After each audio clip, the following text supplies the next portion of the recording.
কিয়ামতের পূর্বে নদী থেকে স্বর্ণের পাহাড় বের হলে সেখানে যে যুদ্ধ হবে তাতে কত শতাংশ নিহত হবে? এ 33%, বি 54%, সি 90%, ডি 99%। আলহামদুলিল্লাহ, আমি এর উত্তর হিসেবে বেছে নিচ্ছি 33%। 33%।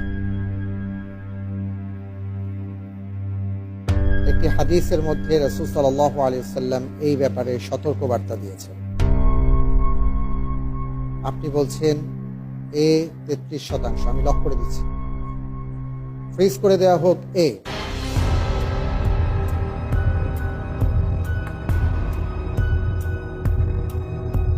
আপনি যে উত্তরটি দিয়েছেন আপনার উত্তরটি সঠিক হয়নি।